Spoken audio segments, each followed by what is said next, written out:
What up, guys? Welcome to another episode of Santa Cruz Medicinals Radio. I'm here with my friend Gastón and my friend Desiree. Let's go. So, guys, I grew up with Gastón. We went to high school together. Palo, man. Palo Alto High School. Palo Alto High School. Let's go. What was your Palo Alto High School experience like? Man, like moving from Peru at 13, it was a culture shock, you know, especially Pali at that time. It was so fun. It was kind of like what you envision an American school to be, really coming from Peru, you know, like the illusions dances, and like all these things. Like it was very new for me. And like before that, I was in East Palo Alto at a middle school, and that was another culture shock. So going from that into Pali as a fighter at the time, it was amazing, man. It was one of the most amazing experiences that I ever had. I didn't get to graduate out of Pali, but the first 3 years that I did.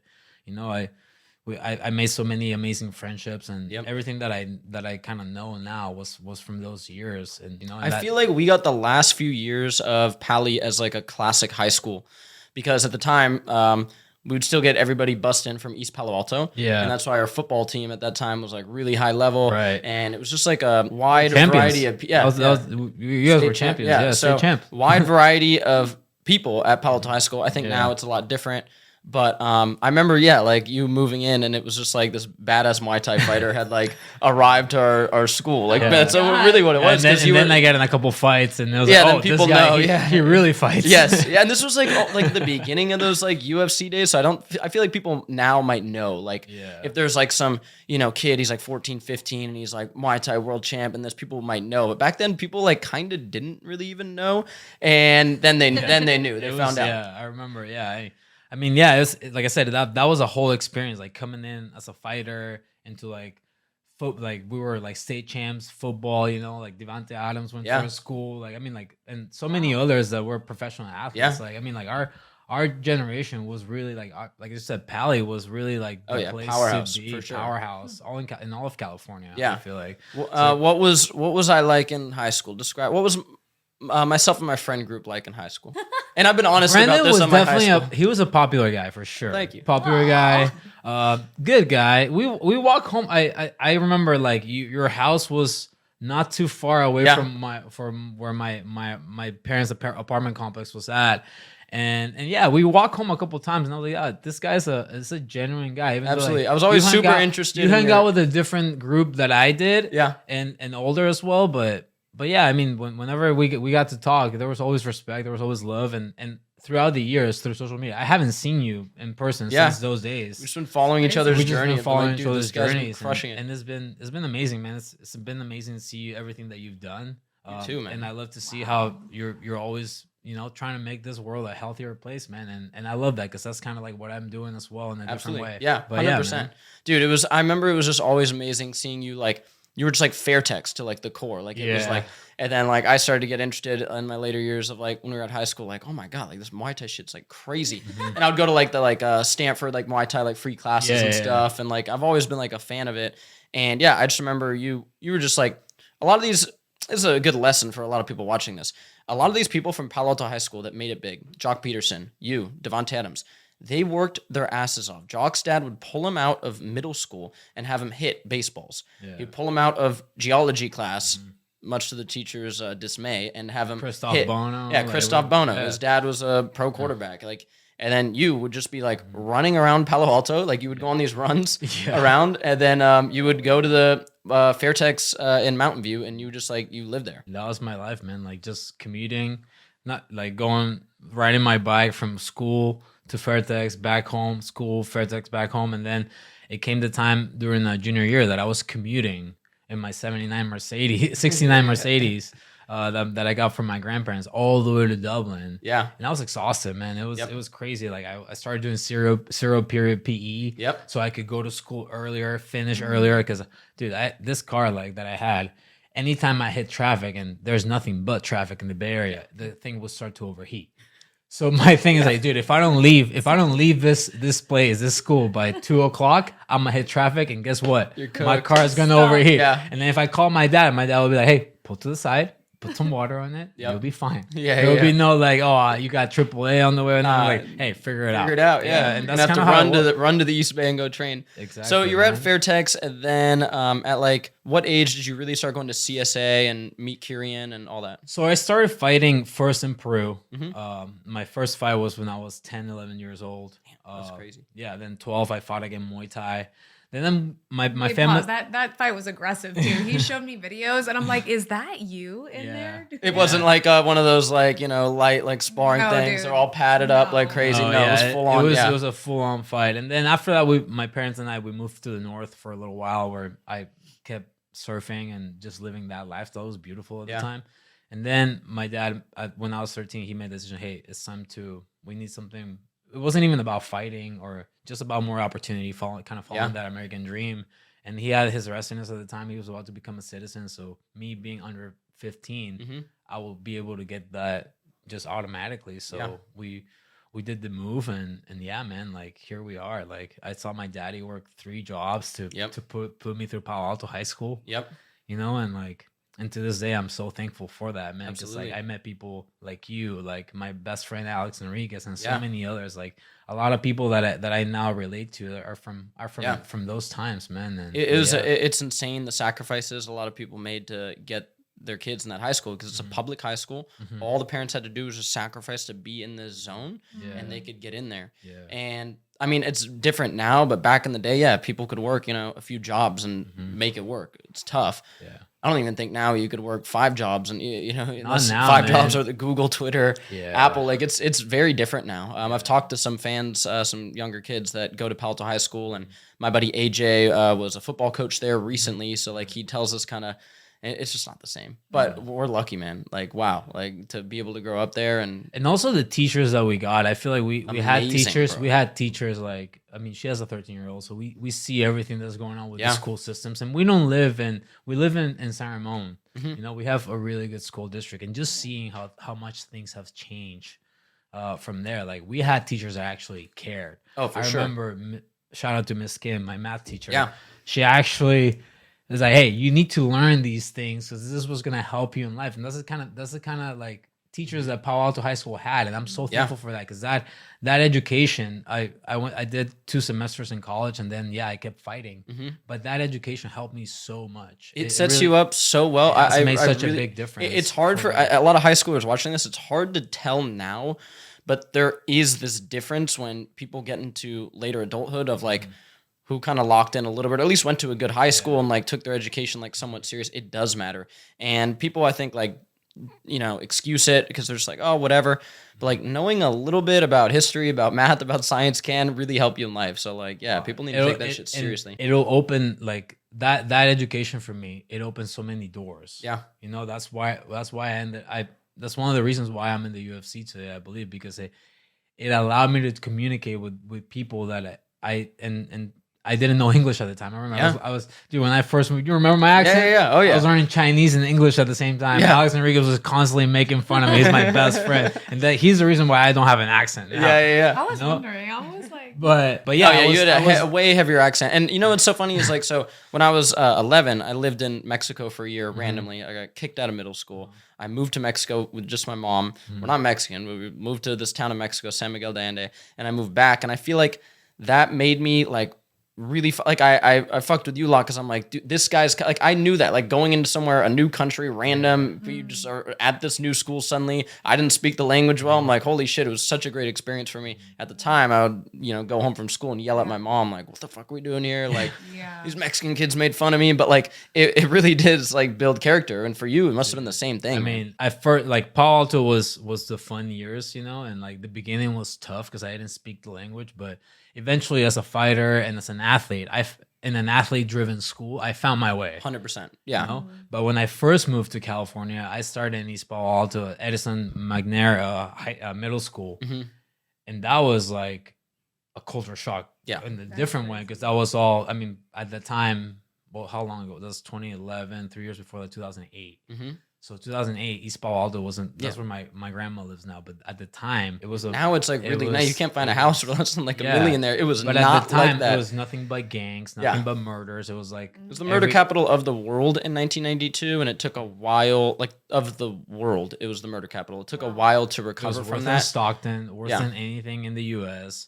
And so that's what that's where I landed at. So think about, I'm thinking, you know, from all the high school things that I've seen, and like, oh, I'm landing, and I landed there, and I was like, whoa, I really don't fit in, bro. I really don't fit in here at all. You know, I'm not a gang member. I'm not trying to be involved. You're like, get me back to Peru, and like, yeah, there was people, like, there was a lot of Mexican influence, but we spoke different. Yeah, for sure. So they didn't, and then they were in gangs, so it wasn't like I was trying to hang out with anybody at that time either. So it was a very like cultural shock. Yeah. When it came to that, and then I found Pali, and I kind of found my way.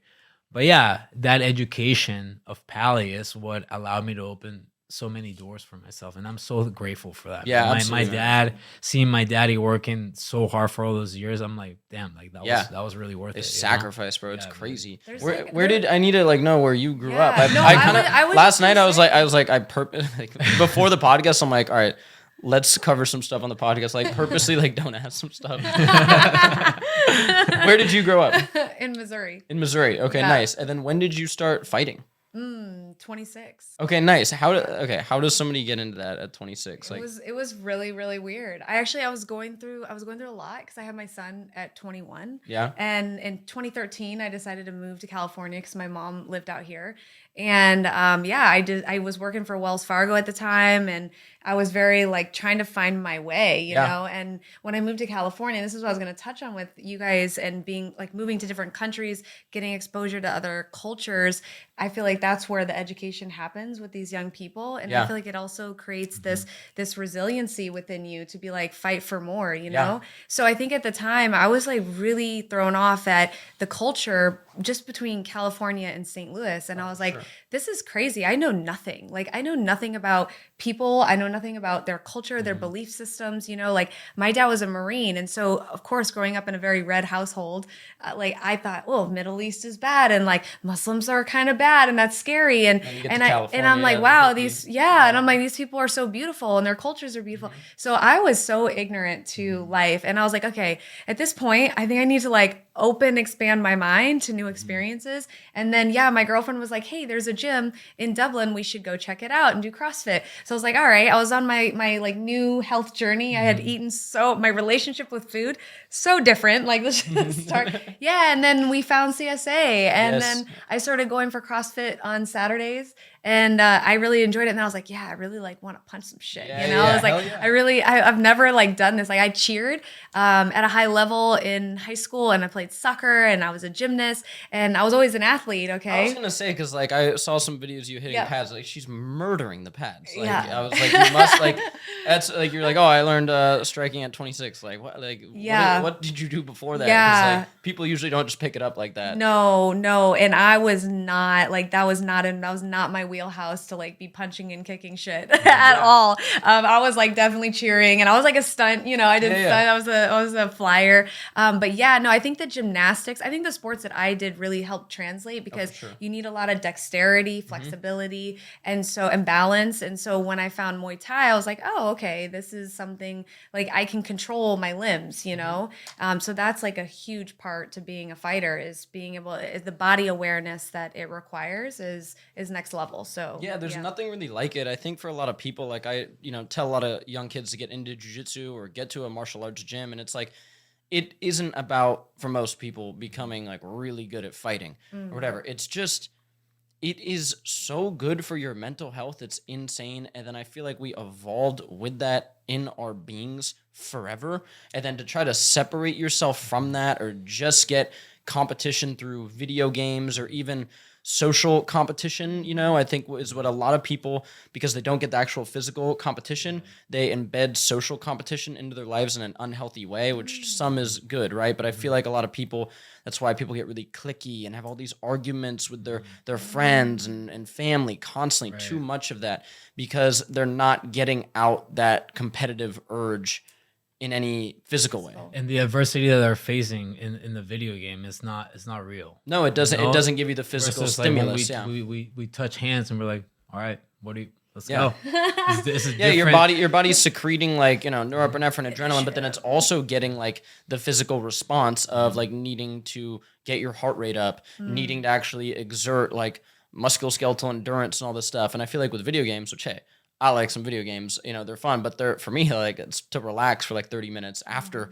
all the workout stuff. And it is weird because you do get some of that cortisol and norepinephrine and adrenaline, but your body's here. So like it's like giving your body a weird signal if that's all you get of like now you're getting all your stress hormones cranked up, but there's nothing physical happening. I feel like it's just especially for men, for young men, you know, I think for women it's different because it's a confidence, it's a mental thing. Like I have 4 sisters, I have 8, so there's 8 of us, okay? And my sisters, we are all different in terms of our confidence. And like my one sister, she's so beautiful. She's beautiful heart, beautiful everything. But she's so shy. And so she was dealing with bullying in high school. And I was like, you know, I'm like, someone just needs to get smacked. I don't know. So then you just got to smack a motherfucker. Yeah. And then everybody will leave you alone, you know? It's true. But it really did help her just learn how to speak up for herself. 100%. It was really crazy. And she still struggles with that. But there's something with the physical component of hitting something that gives you a level of empowerment to like stand up for yourself and whatever that is. And I think that goes directly into like knowing what your body can do. For sure. You know, like, I'm like, okay, I can do this with my body. I am this dangerous. Not saying that you're going to be this dangerous in public, but knowing that. Yeah. And knowing how much you can go is powerful. Yeah. It's powerful. And that's what brings that confidence. And that's what, you know, that's yeah, there's a weird relationship between knowing how to physically protect yourself and then how to be mentally, I feel like. Yeah. And then it just sucks to see some people take that in a negative direction, right? Because you see those assholes on the street like, oh, fight anybody who do this. And that's like... very rare those people are actually really good at fighting.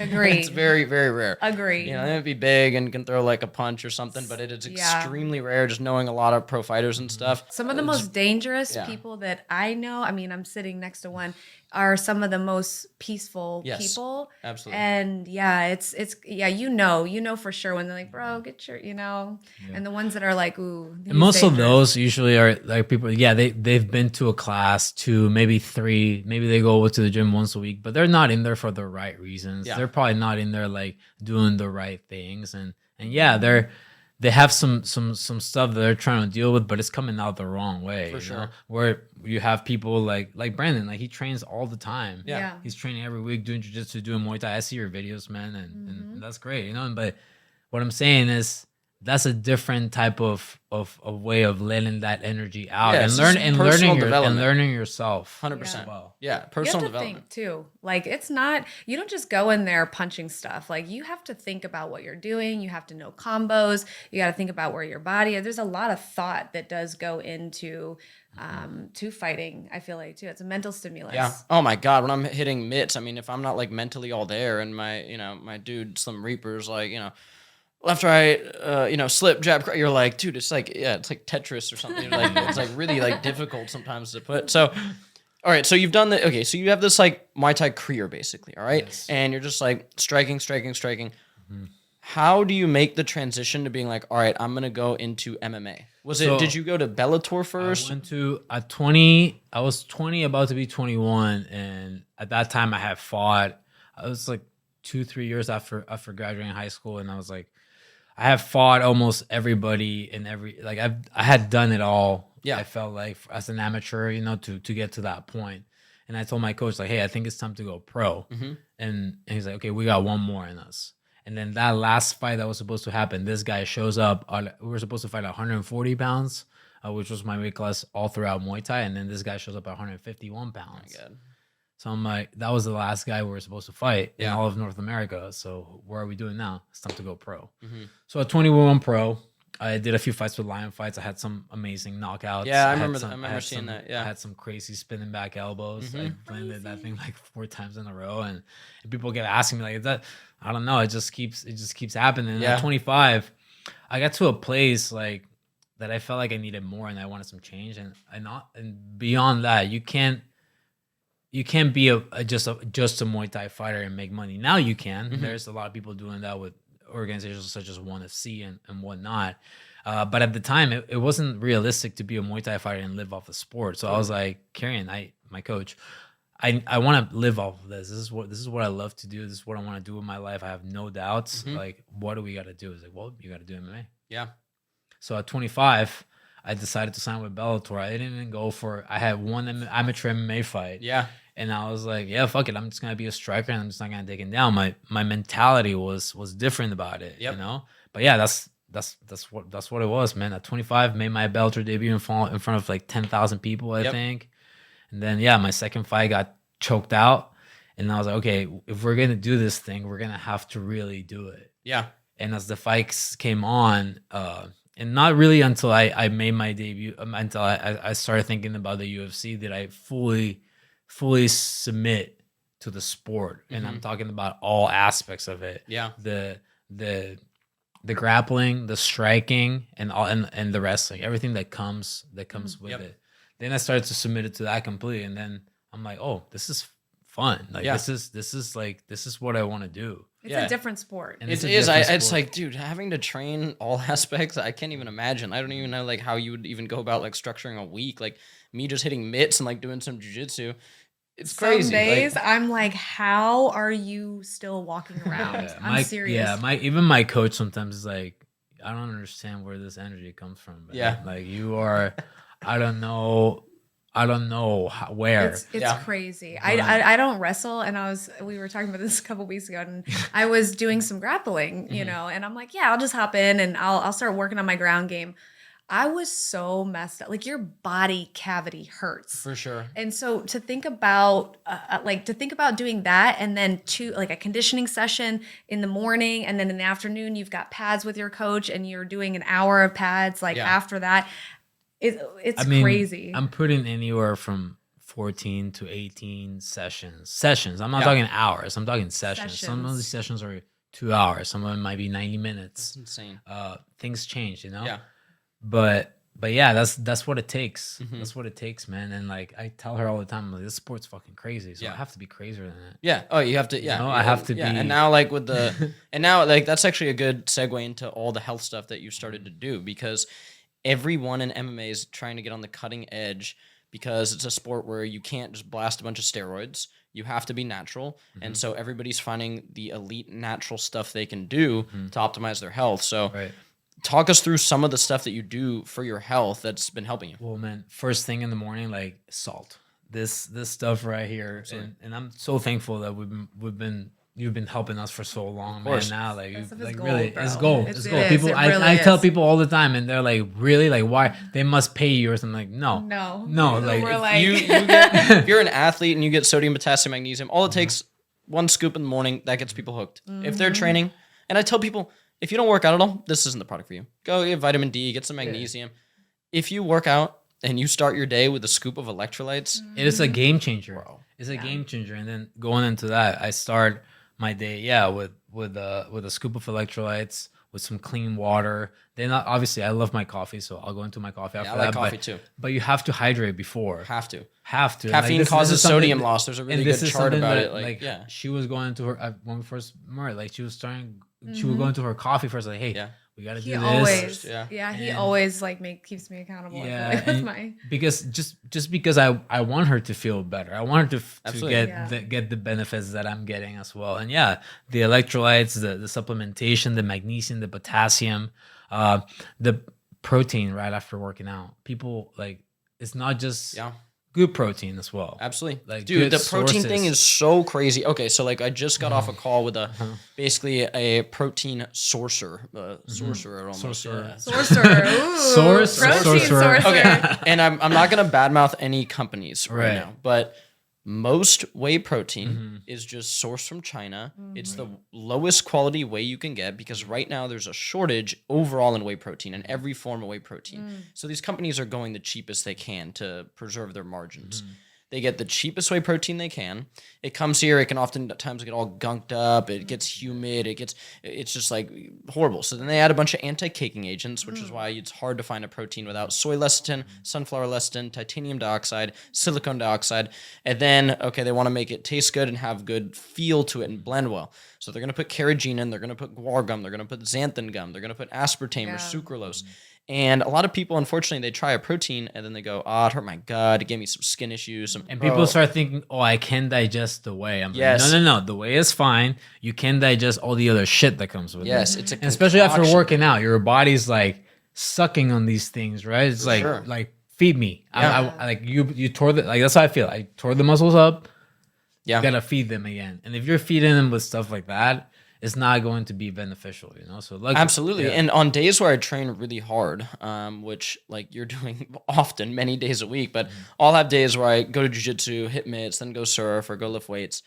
You sort of get this almost slight like nausea feeling, okay? Like where like right after you do a really hard training session, good luck sitting down and eating a giant steak. And it's like, so this is where protein powder, I think, is one of the biggest hacks of all time if you're actually training hard, because you can make a protein shake even when you're in that post-training feeling of you don't have tons of appetite. And then you can hit your protein goal and start to repair. It's amazing. Well, to be honest, man, like it's not even about making a protein shake for me. Like my nutritionist, like I fight at 135 pounds, so it's a cut for me. And I have to stay dialed for 10 weeks.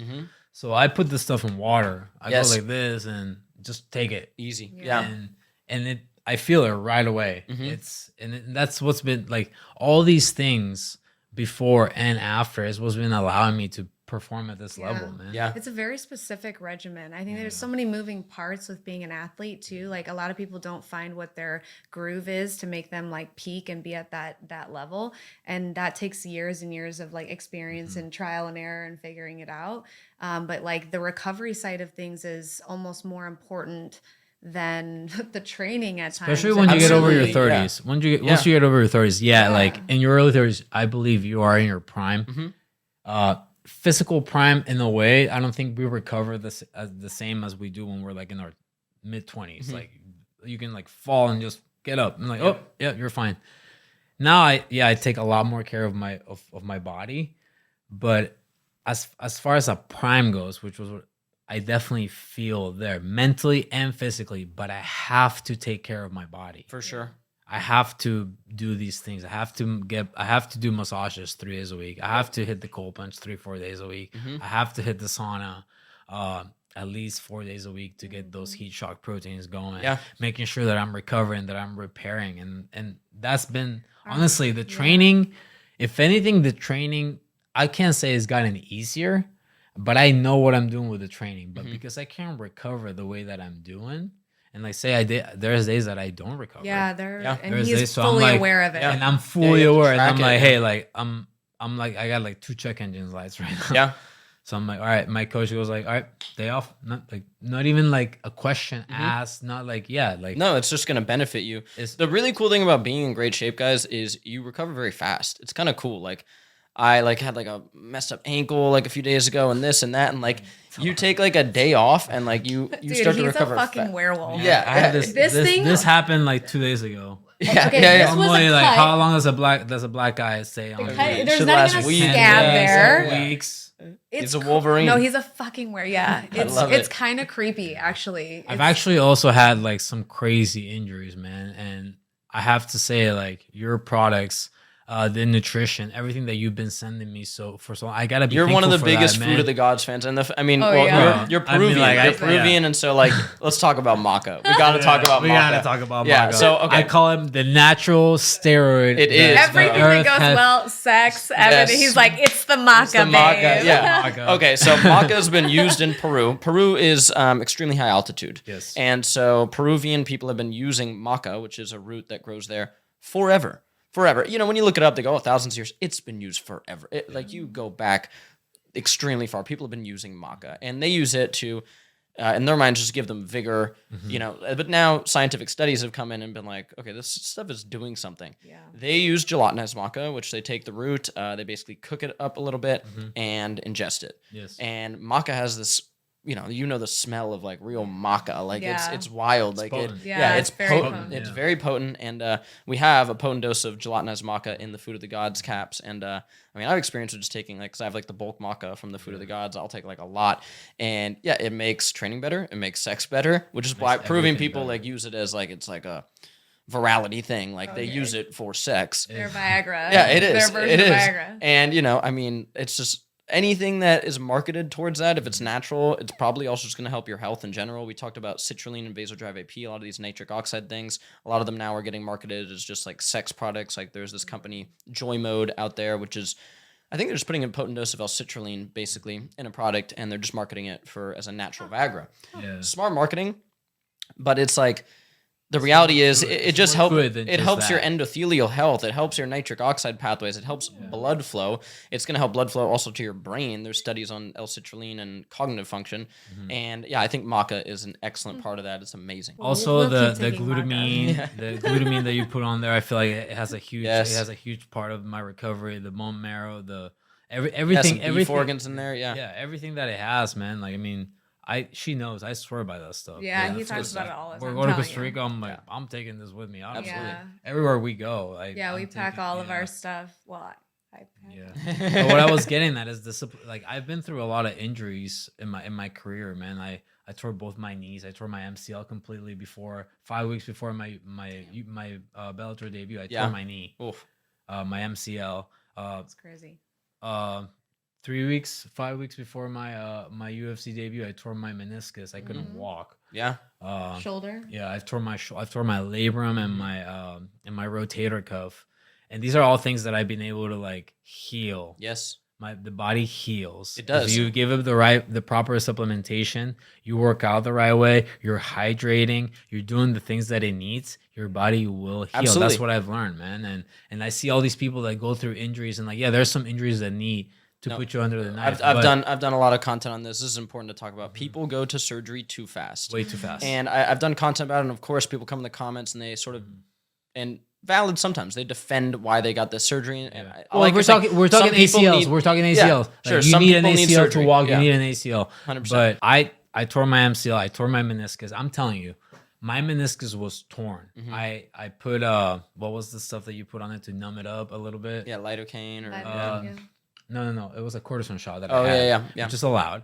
But I knew the injury was there. It's just numb. So what I did is I just gave myself 6 weeks to just treat it like I still had the injury. I just couldn't feel it. Yep. And I was started like loading up on like Food of the Gods, maca, everything in the good healthy fats, giving your body everything just that it everything needs, that I could to heal, and like keeping the inflammation low, doing turmeric, doing all these things.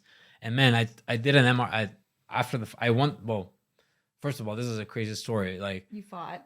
I fought. I was fine. My Bellator debut, I won by knockout. And then let's go to the UFC debut. I couldn't walk. I had torn my meniscus. My coach kept looking at me like I'm a crazy person. 5 weeks before, he's like, "Oh, UFC fighter, huh?" Yeah. Like you're in like I Hobbling couldn't walk down the stairs. Jeez. You know. And then we got the cortisone shot. Started doing everything. Got the MRI after the fight, and they're like, "Yeah, you have nothing on your knee." That's wild. So that just shows right there, like 5 weeks of healing, doing the proper. I was still training for a fight. Allows you to heal. You know, I'm not saying like every injury is going to be like that, but I definitely encourage people, athletes, Yeah, you got to and go get a everyone second to just opinion. go It's- get a yeah. second Yeah. opinion. People go to an See- orthopedic surgeon. Orthopedic surgeons cut into you. They can be life-saving. They can help people tremendously. But I think you definitely got to go get a second opinion. I'm going to link you with that guy in the Bay Area, Alex Nichols, who does functional range conditioning and kin stretch. And it's insane what they can do now with non-surgical approach. There's even a study on PubMed. Anybody can look this up. We could have it pop up here, where they basically took a bunch of people with either no labrum tears in their shoulder, with labrum tears, with partial tears, and they took MRIs of their shoulder and they surveyed them on pain, basically not telling them if they had a tear in their labrum or it was all over the place. Some people with no labrum tears, a perfect MRI on their shoulder, said they have immense pain in the labrum, like classic labrum tear symptoms. Some people with partial tears said they had no pain. Some people with full tears said they had no pain. Some people with full tears said they had, it was the results of it were that it was all over the place. There's also studies on basically a slight injury in the knee where they told people that they did surgery. They didn't do the surgery, okay? and these people come out and they're like, it's healed. Okay, so That's crazy. and obviously these aren't completely blown out ACLs, guys. These are like little scope surgeries and stuff. Yeah, like MCLs and things. The Things body that can can be heal. They can be healed. Yeah, the body heals. Yeah, man. the body can heal amazing. And you guys are saying you do red light now. I've been big into red light lately. How often do you guys do that? About a couple times a week, I would say, depending. We mix and match with the sauna and things like in camp, I think in camp at least once a week. more I would aggressive, say yeah. it's more of like 1 to 2 actually. Yeah. And we'll do like a rotation of the recoveries between like the cryotherapy, and then we'll go straight into the red light. Yeah, You know, they have the hyperbaric as well, which is amazing. Yeah. we like rotating. Yeah, I do that too. I have like do the ice that. bath, the sauna, then I have the red light Yeah. at the house.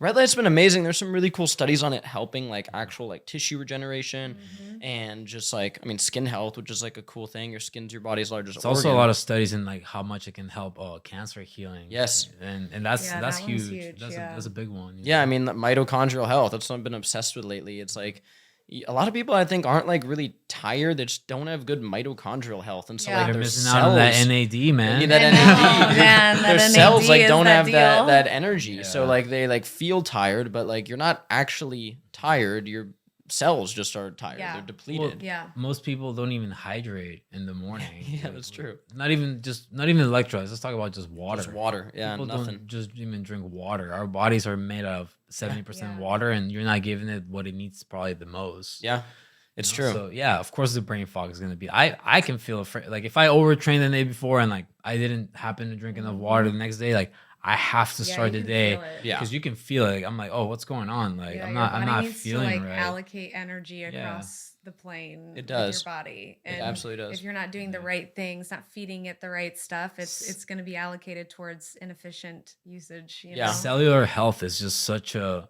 real thing, and you can feel it once you start applying these things in your life and you take them away. Like your body's like, wait, Yeah. what are you doing? Like I like what was happening. Oh yeah, it's Yeah. true. Yeah, like I was like packing all these supplements for like a little like 3-day trip, and I'm like, it kind of like looks a little crazy, but like not like that crazy. I'm not on some like not on some like Brian Johnson 100 pill a day stuff, but I'm packing a good amount. And I'm like, what am I? And I'm like, this is so I can just even feel better. I'm just gonna literally feel better by taking these things right here and eating well. Of course, like it's like, why not? I think most people don't know how good they can feel, and so when they see people putting a lot of effort into their health, Yeah. they might view it as like odd, but it's like, no. You don't know how good you can feel, Yeah. and yet these people put effort into their health because they feel better on a whole other plane than you. It's Right. wild. We just launched a coaching program. It's called the Champions Blueprint, and we're seeing a lot of that. I mean, a lot of our customers are anywhere from ages from 29 to 39. Mhm. You know, That's when burnout starts to hit a lot of people. I Yeah. tried telling these young kids, dude, they're 22, 20, Yeah. and they're like, no, You I just do don't this. realize- It's like, you don't know yet. Yeah, because you don't I see it realize. now. I'm 32, and like I look around at a lot of the people I like grew up with and stuff, and like just like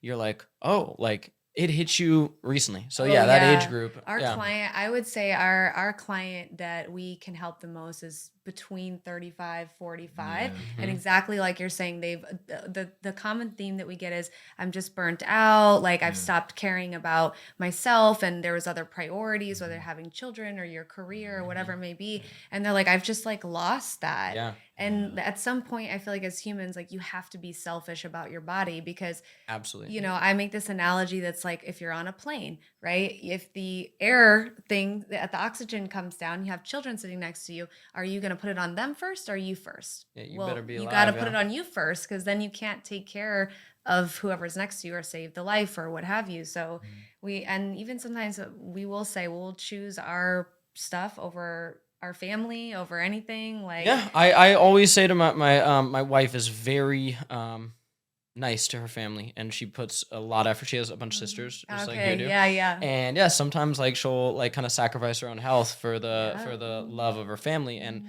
it's great. I don't like hate on that, but I'm also like, hey, sometimes you need to be selfish about your health, and it's very because you're not gonna be able to show up for people. So like yeah, like if you guys have people hitting you up as they should that are 35, 40 years Yeah. old and they're just lost in life, it's like Mhm. if you are lost with your health, like you need to get in a panic mode to fix that. Like, you And better that's figure it the out thing that we ASAP. see. Like they think their life has been is fine, and then they had that moment that they're like, oh shit, like financially I'm good, my house is good, my bills are paid, what does any of that matter? But the actual vehicle driving everything is not okay. Yeah. It's either depressed, has mental health issues, is overweight, can't follow a diet, can't follow shit but their job, and paying bills. And people get stuck in this vicious cycle because let's be real, that's what happens. Yeah, and I mean, like if you're saying that, high school prepares you for that to get in that hamster wheel and not get off of it. And unfortunately, our diet and the FDA is just not doing the right shit. Like the shit that's approved. It's just not healthy, man. Like, we spend hours at the supermarket looking at ingredients. Oh yeah, we'll spend. Like, it was crazy because his one client, she's super successful and works in, I think, San Jose tech space. Okay. Yes. Yep. And she's like, you came home one day and you were like, babe, she's like, man, she's doing great, but like, I'm really like, you were kind of taken back. And she was like, man, I'm a fucking shark. Like in beast in the boardroom. Like you can't stand in front of me and she's that type of woman. Yeah. But outside of that, she's struggling. She's struggling with a lot. Her weight, her nutrition, her mental health, everything too is like really struggling. So, these are the people that were like, man, we really feel compelled to like help you figure that out, 'cause I totally feel that. I really feel like in a different life, like I would be trying to do that. I've got a lot of people that approach me for coaching. It's good that I'm going to be able to like pass people off to folks like you. And like I have another buddy that does like just like nutrition coaching. Because like I feel like I was going to go get my master's in public health after UC Santa Cruz. I was really like looking into that. Probably would have made my mom happier at the time. I think she's happy now. But she was our like, parents, they oh yes, go get your master's. Like I would have been working in some but like I've affected way more public health. Oh my gosh, content.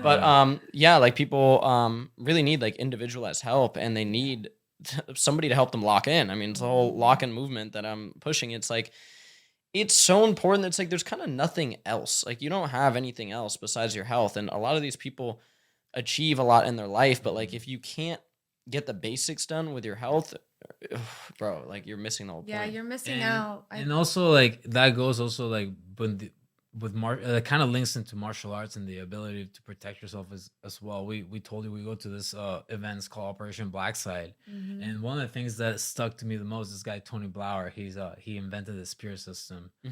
He talks about this all the time. Your most important asset is your ass. Yeah. yeah. So what do you do if you can't protect that? Yeah. And if you're unhealthy, if you're not in a healthy space, like how are you gonna do that? Yeah. Man?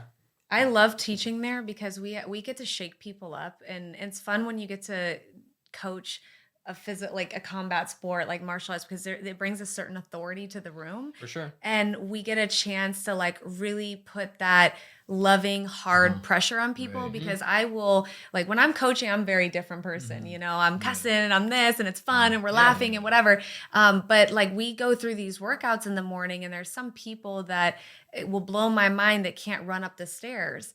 And it really hurts my soul. And I'm like, listen, we could learn how to shoot a gun. Like I'm from Missouri. Everybody, my dad was a Marine. All my brothers and sisters got a great shot on them. It's crazy, right? But like if you can't run, if someone is chasing you or like help your family, there you have a serious dilemma there. So it doesn't matter how much money you spend on the weapons, on the everything. Like if your ass can't physically move, protect yourself, whatever. Like what are you doing it for? You know what I mean? It's true. So we get to kind of shake people up. Like you need to take this seriously. Like this is something it's really important. So I don't know, it feels like really good to like shake people up sometimes. It's also to me, coaching, I love to show people what they can do with their own bodies. Like when you see like that mental click and they're like, oh shit, I didn't know I could do that. And I was like, yeah, you can. And like, there's way more that you open that door, but behind that door there's so much more. For sure. If you just dedicate a little bit of your life to being healthy, eating the right things, supplementing the right way, and just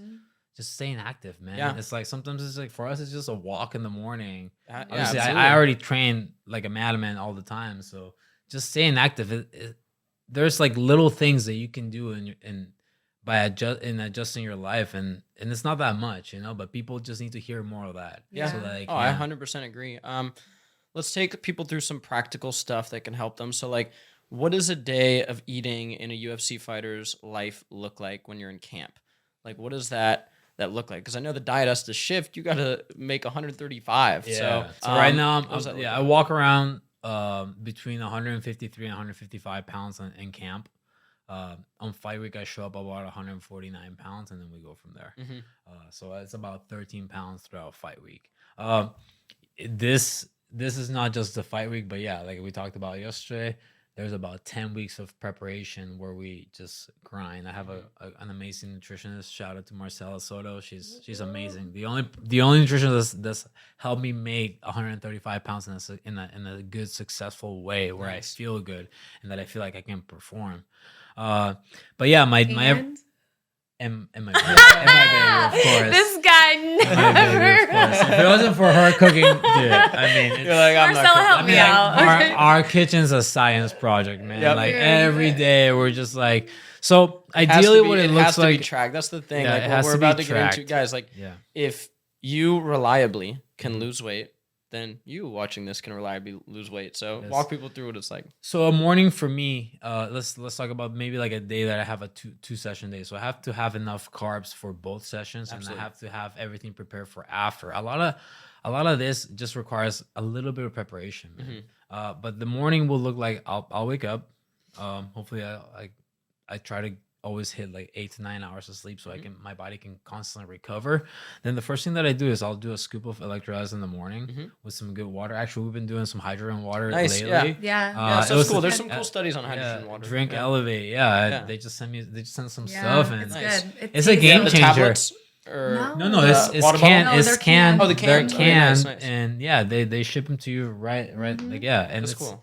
honestly. And I had a couple of days that I was overtraining a couple of weeks ago, and that water actually kind of helped me get a little I think bit more there's rest. a double-blind placebo-controlled Yeah. study on hydrogen water, so I don't think it's BS. Now that it's gotten so popular, I'm some of those devices that are like we're making like I have my skeptical hippo eyes with some of the devices and stuff and some of the products out there just because it's gotten so popular. Right. It just sort of happens when anything gets so popular. But Yeah. overall, those studies on hydrogen water, legit. So Yeah. you're throwing a Okay. scoop of electrolytes in hydrogen water most Not- mornings. Yeah, just good water more than water, anything. absolutely. Good clean water, spring water or whatever. But yeah, after that I'll do either a toast with some peanut butter, a couple eggs, getting my fats, getting some clean making sure that this is coming from clean sources as well. Our eggs are usually free range, organic. We buy from a girl at our gym. Yeah. Nice. And I try to hit that breakfast about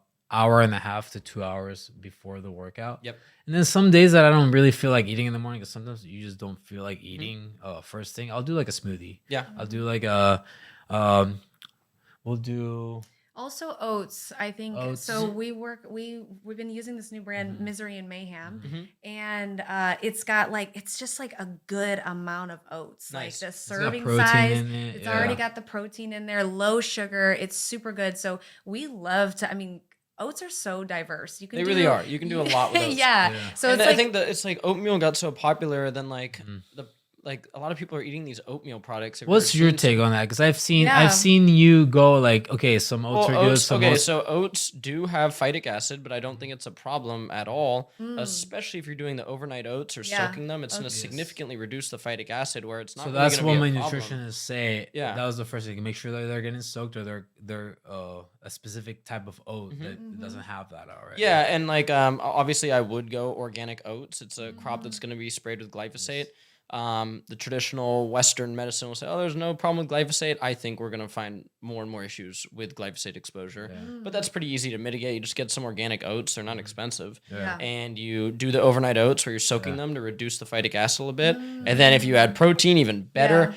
The problem is people are grabbing these oats. Some of the prepackaged ones, you're 35 They have grams like of processed 40 sugar, grams bro. of sugar. And it's they they're like have oats are really- good. It's like It's drinking the soda can. Yeah. Yeah. Like they You got the gotta be same. They got the careful same amount. And of- that's the yeah. thing. Like it's just crazy to me. Like going to Safeway, going to any of these stores. Like Yeah. there's just like so many things like aisle by aisle. That you're like, how? Like I have remember to get one from day. trusted I remember sources, one like day I was sources. walking the store and I was like, I just couldn't believe it. Yeah. I was just starting camp, but I was like, It's a I little can't. overwhelming. I It can can't be overwhelming. believe Yeah. like this stuff is even legal here. Yeah. Yeah. It's wild. You know? It really is. And like, yeah, and I think for athletes, like you guys need more carbohydrates. So finding good source of carbs that work well with your gut is so crucial. So morning we'll go carbs. Yep. A good source of carbs. It just depends on what we were talking about workloads. If I'm gonna do like a 1 hour workout, I'll just do my breakfast and I'll just do my protein after.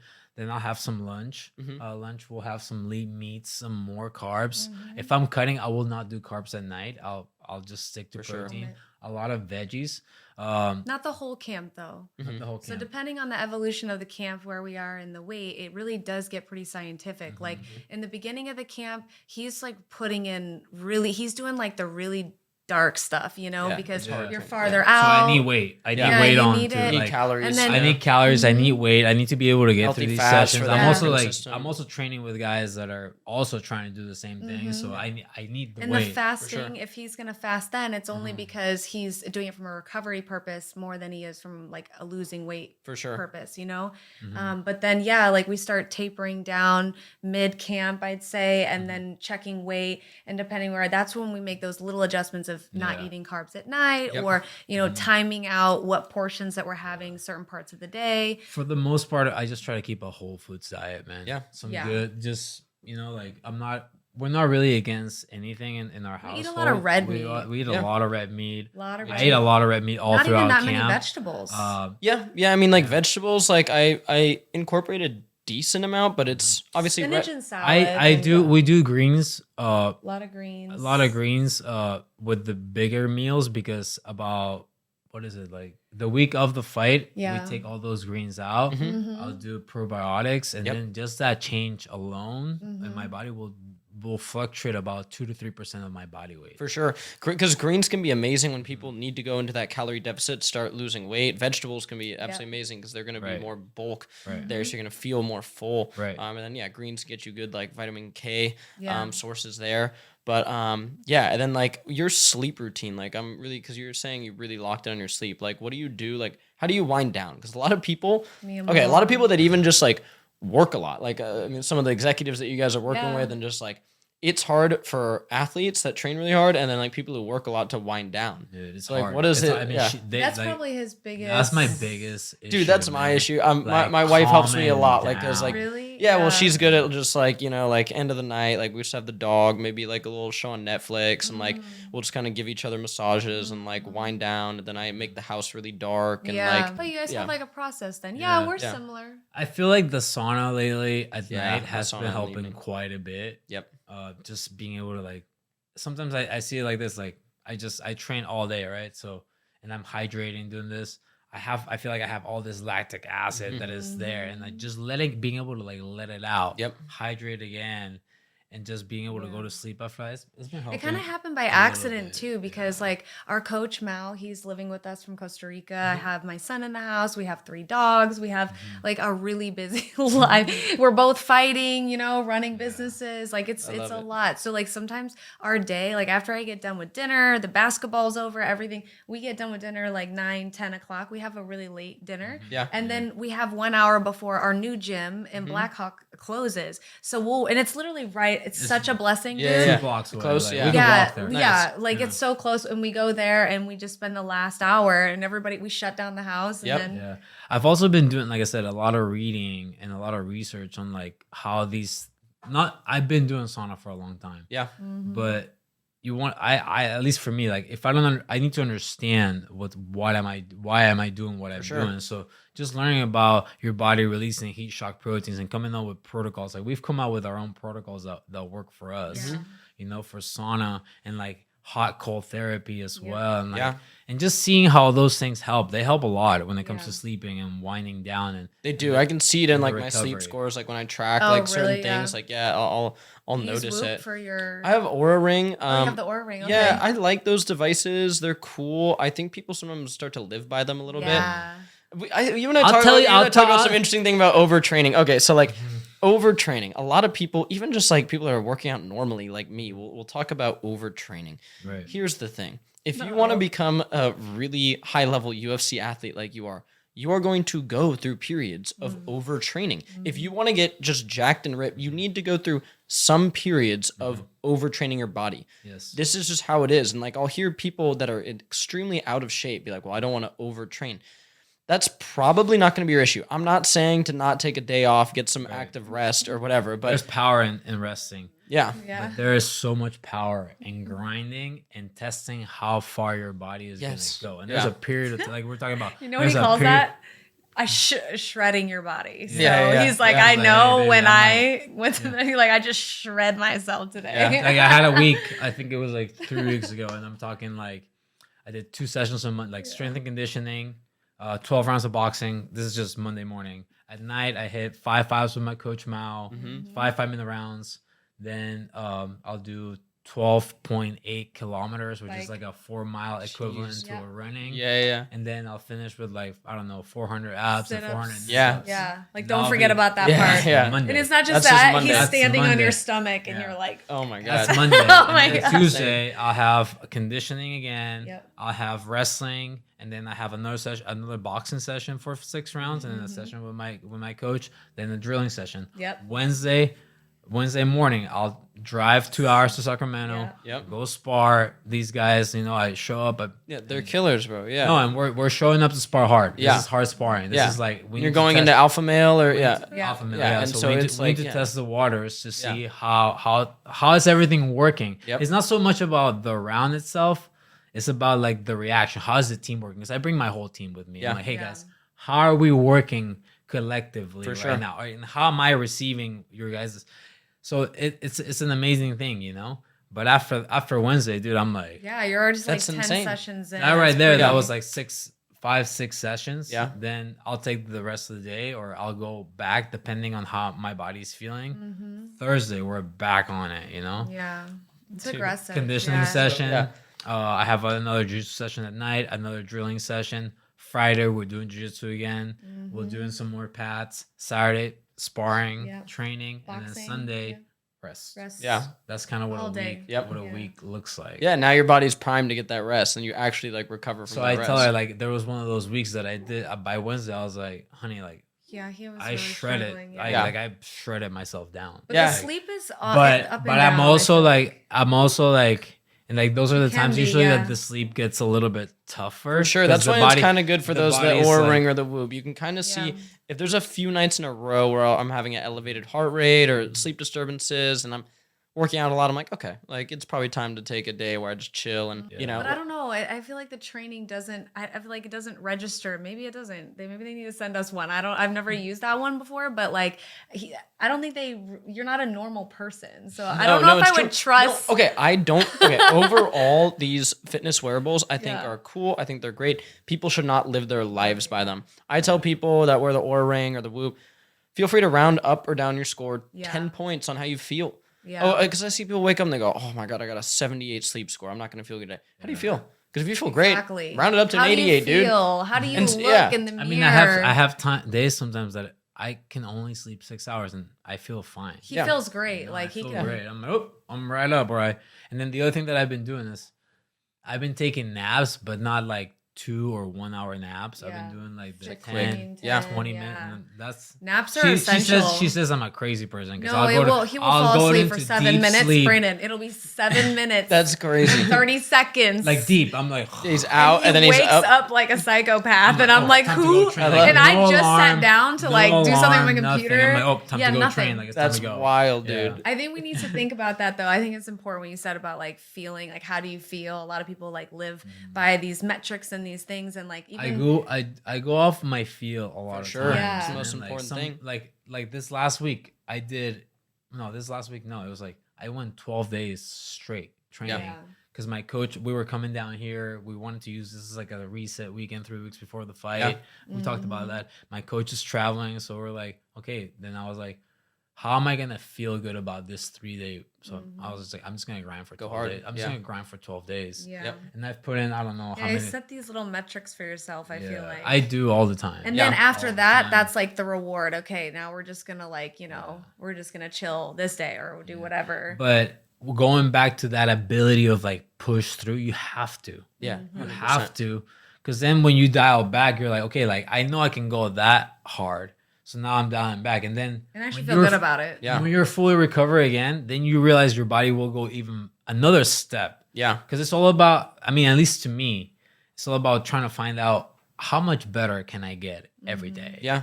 100%. You know, how can I improve in one way or another, you know? And like, and having that mindset is what's going to allow you to get there, man. Yeah, in everything, dude, in everything in life. I think it's like crazy important. One thing I want to ask both of you is a lot of kids now want to get involved in striking. They want to either go to boxing, they want to do some kickboxing, whatever it is.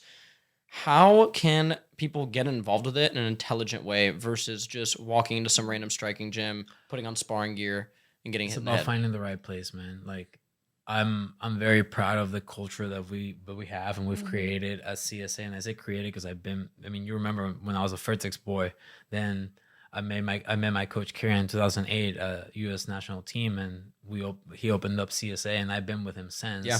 And it's about finding a place that, like the balance of having the martial arts culture and the ability to like jump in. This is about finding a place that, okay, like I feel safe here and I can grow here. Much like her, like she didn't, like I started when I was really young.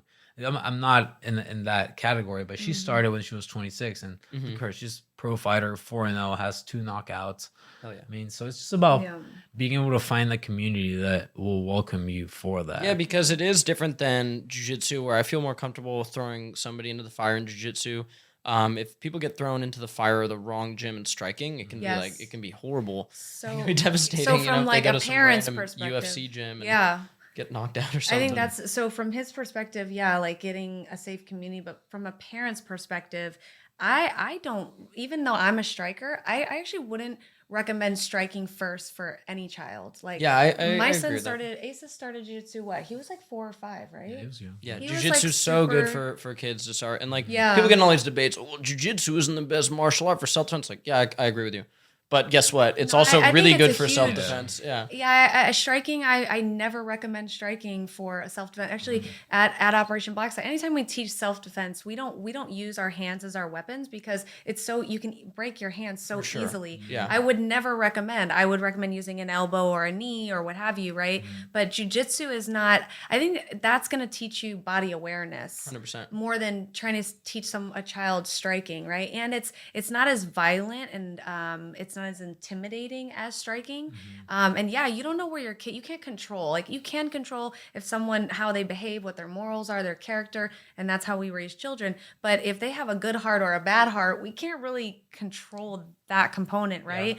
Or the environment around them. So that martial art could, turn into what now is these kids are fighting on the street without any UFC protection, fighters. thinking they're Oh, for UFC sure. fighters. Like, even my son's friends, they were fake fighting outside, and I had to explain how dangerous that this is. I know, like I like worry like when I have kids someday, it's like I obviously like, if there's It's like a scary, fight, it Brandon. could be because like, all right, Yeah. my whole thing is like, if you're gonna go fight, please go to like a grass field and like it's like I don't want to like I'm not gonna be like, oh, like never fight Kids or do whatever, but it's that, like yeah. it's gonna happen. But like you see these videos of these kids and it's like you're fighting on cement. It's like, don't do it. Or That's like dumb. people stomping people out and stuff. It's That- like I just hope that terrifying. people have like more of like a code of ethics of like, okay, you want to fight somebody, go to a grass field, nobody jumping in, figure it out. Yeah. Have good people. Yeah, it's just it's I scary. wouldn't- How do you yeah. deal Well, with that's that? what I'm wouldn't do talking. any- But that's what I'm talking about. Finding a good place that's teaching you the art the right way. Because if you can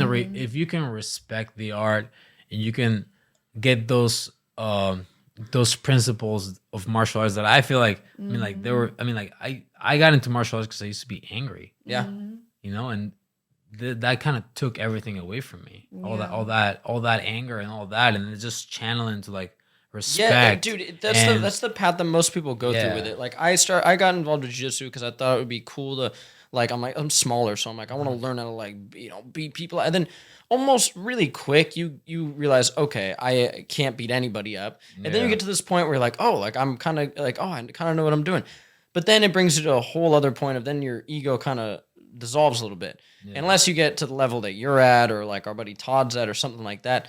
Now I kind of walk through life with way less ego because I'm like, I have no idea who I could beat up or who I can't. Because Anybody like can and get got. jiu-jitsu, like people walk in and I'm like, you just have no idea. And you're like, dude, this guy just heel hooked the shit out of me and beat everybody in the gym. And he's like, you know, just some random like person, 140 pounder who like is wearing glasses, and you're like, you have no idea. And so it's kind of cool actually to learn martial arts to get that perspective of like, you know, you have less fear, but you also respect like everybody like way more. 100%. Because you don't know who you're standing in front of, and that's what I really hate about people sometimes is like they have so many, like they have so much balls, dude, and no training whatsoever. Literally, and it's like I could really hurt you right now, and I'm just gonna refrain from, you know, like And you there's something I want to actually ask you, Gastón, about this. Like, there's something that draws. I swear some people, like when we would hang out with Todd like a lot, like I swear there's something that draws people, some people, to like talk shit to, to people that are really highly trained, to like go up to them and somehow start stuff. Have you ever had a situation like that happen? Multiple times. I swear there's something in the universe. We had a couple, Yeah. I mean, I think as of lately, I feel like I've been handling those situations way better. I'm older now. I'm 32. I'm in the UFC. I have nothing to prove. Everything I don't fight for free anymore. You know, Gastón fighting at Town and Country in Palo Alto High School. Those days are gone, and the whole football team running over there. Those days are gone. Those days are gone. We got some free shows at Palo Alto High School for sure. Oh, dude, we got some free fights for sure. But yeah, that's not. I don't know. Like anytime I see things like that, I'm just like, there's just funny shit, dude. Like we'd be riding on Todd now. Todd isn't the best driver ever, but people would road rage. People would road rage at him, and it's just kind of funny. You're just sitting there, like, this person's yelling that they're gonna beat this dude's ass now. Unless a top heavyweight in the world steps out of this other car, it's not. When people, you know what I've done? When I get to that point that I'm like, all right, really, like you really want to do? I'm like, hey. Down the street, I'm like 6400 Sierra Cord. I'll meet you there. I have a pair of gloves for you. I'll meet you in the ring. I have no problem. Like I'm talking years ago. Now I don't do that anymore. But like it happens that like Izzy had that viral video. Somebody's yelling at Izzy, like, and it's like really? there's something that draws, I think, some really dumb people to that. We've been together. I think it has to do with people get insecure, especially males, about when you see the confidence of a man who has nothing to prove. I think it's direct with that. Yeah, that could be like it you too. see that makes some guys really insecure. This guy's. I mean, like I feel it all the time now. Like, but I have nothing to prove. I don't need to show off. Like I know what I am, and I know what I stand for. I'm not talking about as a fighter, as a man. You know, like I'm a respectful guy. I'm kind. I always want to see people do well, and I'll help anybody. Absolutely. It's usually me popping off. I just have to control her. But you can handle yourself. They don't expect I've seen the elbows on Instagram. But I don't want. But that's the kind of energy, and I feel like some people, they're just very insecure to that because they don't have that themselves, they don't understand that the way to get that themselves is to go through the trainings, to go through martial arts, to face adversity, to face hard shit, to eat shit. Yeah, absolutely. And come out of it on your own, which is what martial arts do. How many times have you been choked? Oh my God. You're like, dude, people ask, like, these young kids ask, like how's jiu-jitsu? I'm like, I think they think I'm joking, some of them. I mean, some of them that know jiu-jitsu, where I'm like, I go there every week and I get my ass beat. And they're like, what? Like, you good at it? I'm like, no, like I go and I get fucked up every single time I go. But it's fun. Yeah, it's fun. Yeah. And then like you learn how to get fucked up, and like you learn how to, I can frame here and move my hips. Weird. It's weird how people that do hard shit, they end up like craving it. Like I know this guy Steve Ecker, who's like a Marine drill sergeant, and we do this really tough workout. I mean, we're farmer carrying people up the hill. It's a really hard workout. Okay, and then we get to the top of the hill, and it's beautiful. Like you can see all of the everything in the valley. It's gorgeous. And he's like, hey, a month from now, you're going to go home and you're going to call me, you're going to text me or whatever it's going to be. And you're like, I miss this hill. Yeah. And he's like, he talks about just doing really hard shit all the time. And we start craving it. We become acclimated to pain in a way that we're like, I seek it, Like for us, like we were talking about it earlier, but like sometimes like, I already know what my week's gonna look like. So I'm like, hey, this week's gonna be, I'm just giving you a heads up. It's gonna be heavy. Yeah. So what we do is like, hey, let's go into cold punch together as a couple. Like we crave doing hard things together because it's just like being able to face that with each other. like it just has made us so much closer. When sure. when like shit hits the fan, we're like, all right, Yeah, like, we're like, we got this. Like, we got this. We can do We're this. like, Like, pivot. You know how to Pivot. adapt to Pivot. stress together. Like, yeah, I know. so Wait, we don't know where we're powerful, going. Pivot. yeah. So yeah, we're trying to do harder things. I mean, we already do. We train all the time together. We do all these things, but just those little things that make you crave that more. absolutely. It's so important, man. We'll leave people with this. So I want you to give your top 2 tips, I would say, for women for just health and overall just like life, some things that they should work on. And then I want you to think about your 2 for men. Okay. Yeah. I would say for women to think outside of the box. Socially, I think we get funneled into this one way of thinking and how we're supposed to act and how we're supposed to feel and the activities that we're supposed to do. And I just encourage other women to have a broader mind about something, like doing something like martial arts. And Yeah, they get funneled into the yoga, Pilates, which Yeah. is yoga, all that stuff's great, but like yeah. We're living in a really elbowing some shit empowering might time. be happier. Yeah. No, I think we're living in a really empowering time for women to do things that we wouldn't naturally do, what history tells us to do. And some of the joy that I see with women when they are learning how to strike or learning how to defend themselves, like I feel like that's what drives me every day to continue on this journey. So like if you've never tried those things, have an open mind about it. That's Yeah. number 1. Number 2 is, Western medicine and all these prescriptions and all this fads and all these other things. Like I have learned so much about, I'm 35 years old. I've learned so much about my body in the last year that has just continuously changed for me. That you have to dig a little deeper. For sure. And so for some reason, women, they do want that quick fix. They want that thing that's going to help solve their issues, but it takes time to work on things like we're talking about. Yeah. Blood work, gut health, research on all of this stuff. And so I encourage women to, number 1, get their blood work. Yes. Yeah. Because you can discover a lot from your blood work. Yeah. That's so I have key. learned this. And 2, yeah, like don't just steer away from these, like if you're trying to lose weight, I tell women all the time, they say, I have this weight goal. I'm 150, I want to be 125. And it's always a number. It's always something. And great, we can help you get to that number. We'll help you in the safest way do that over a period of time. But it shouldn't boil down to like, what is that number I'm trying to reach? It should be like, what do I look like? What do I feel like when I look in the mirror?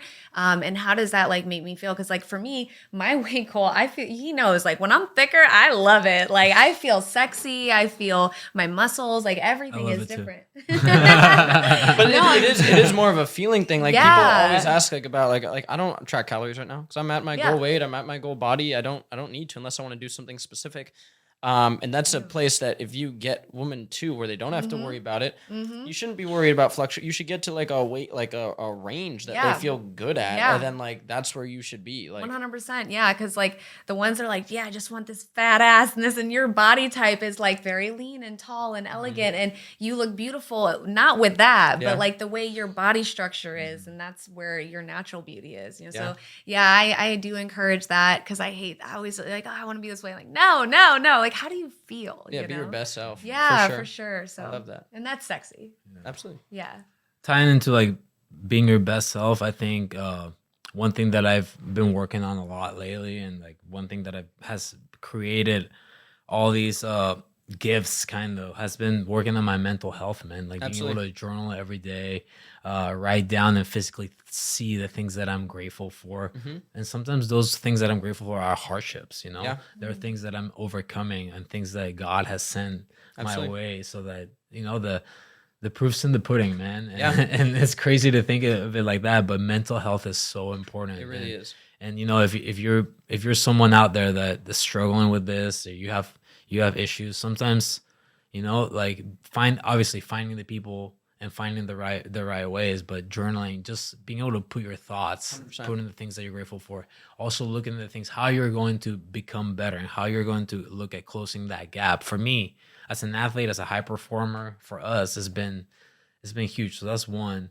And then the other one, just supplementation, you know, being able to like look at like what you're eating overall. And like, if you just start looking at the ingredients, you're going to be like, okay, like I need to make some changes. There's a reason why I'm feeling the way that I'm feeling. Just something as little as like adding salt to your day, like adding salt to your workouts. Absolutely. And just that, man, like that's huge right there. That just, I'm not gonna leave with too much, but just salt and just being able to journal, put your thoughts out there For sure. and just looking for people that will help you get that out of you as well. Absolutely. Man. Yeah. That's facts. I completely agree, man.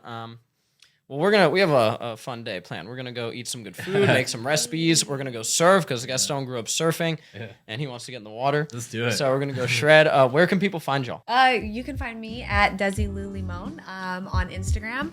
You can find me also on Unconventional on YouTube platform, and then TikTok at Desi Limon, the Muay Thai princess. Hell yeah. And me at Dreamkiller_Bolaños on Instagram. That's kind of the only social media that I follow. I'm also fighting May 3rd, UFC Fight Night Des Moines, Iowa. So we'll be there. Make sure you tune in. ESPN Plus, guys. I'm looking forward to come in and. Who's your opponent? What do you? Kwang Lei we're fighting a bantamweight matchup. I don't know where in the card we're going to be yet. He's a good opponent. He's been in the UFC for 2 fights now, so this is my second contract, so it's gonna be exciting, man. Dude, let's go, yeah, dude. Man. I'm so excited to watch that. Oh my Hopefully God. you guys come out, man. Let's go, man. Meet up in Iowa. Let's go. Guys, go show them love. Hope this episode helps you lock in. Peace and love. Adios.